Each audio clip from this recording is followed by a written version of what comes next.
যাদবপুর বিশ্ববিদ্যালয়ের union room ভাঙচুর। ফেটসুর union রুমে ব্যাপক ভাঙচুর চালানো হয়। তছনছ করে দেওয়া হলো যাদবপুর বিশ্ববিদ্যালয়ের ইউনিয়ন রুম। অন্যান্য শিক্ষা প্রতিষ্ঠানের মতো যাদবপুর বিশ্ববিদ্যালয়ে দীর্ঘদিন ধরে ছাত্র সংসদ নির্বাচন নেই। সেই যাদবপুর বিশ্ববিদ্যালয়েরই ইউনিয়ন রুমে এবার ভাঙচুরের ঘটনা ঘটল। আমরা যাদবপুর বিশ্ববিদ্যালয়ের যে ফেটসু অর্থাৎ ইঞ্জিনিয়ারিংয়ের ছাত্র সংসদ তার ইউনিয়ন রুমে আমরা আছি। সেখানে দেখতে পাচ্ছি ভেতরের যে ফার্নিচার অর্থাৎ বড় একটা টেবিল সেটাকে এইভাবেই উল্টে দেওয়া হয়েছে, ক্যারাম বোর্ড সেইভাবেই উল্টে দেওয়া হয়েছে, চারিদিকে ঘরে ছন্ন ছাড়া অবস্থা। এবং শুধু এই ঘরটা নয়, পাশের আর একটা ঘর আছে ইউনিয়ন রুম লাগোয়া, সেটাও ইউনিয়ন রুমের অংশ। সেখানেও দেখা যাচ্ছে আস্ত একটা টেবিল, আস্ত একটা আলমারি সেটা পর্যন্ত এইভাবে ফেলে দেওয়া হয়েছে। এবং পাশে টেবিল টেনিসের দুটো কোর্ট আছে, এইভাবে ভেঙে উল্টে দেওয়া হয়েছে। ছাত্র সংসদ নির্বাচন যেখানে দীর্ঘদিন ধরে নেই, সেখানে এই ইউনিয়ন রুমে কারা ভাঙচুর করলো সে বিষয়ে এখনো পর্যন্ত স্পষ্ট কোনো নির্দিষ্ট তথ্য পাওয়া যাচ্ছে না।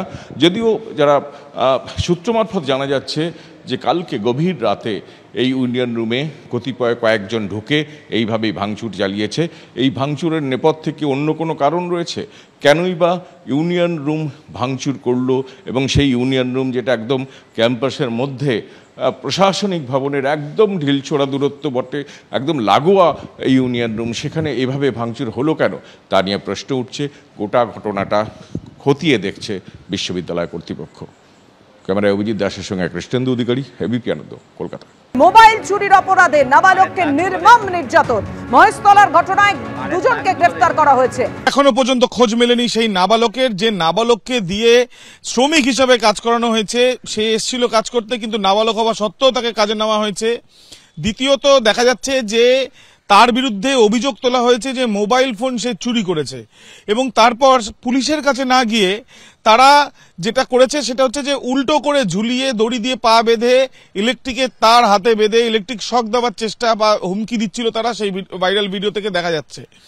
এবং এই যে ঘটনার পর থেকে যে লিখিত অভিযোগ ওই নাবালকের পরিবারের সদস্যরা প্রথমে ইসলামপুর থানায় করেন, সেই অভিযোগের ভিত্তিতে ইতিমধ্যে তদন্ত শুরু করা হয়েছে। তদন্ত শুরু করেছে রবীন্দ্রনগর থানার পুলিশ। তার কারণ ওই যে কারখানায় ভিডিওটা করা হয়েছিল সেটা রবীন্দ্রনগর থানার অন্তর্গত।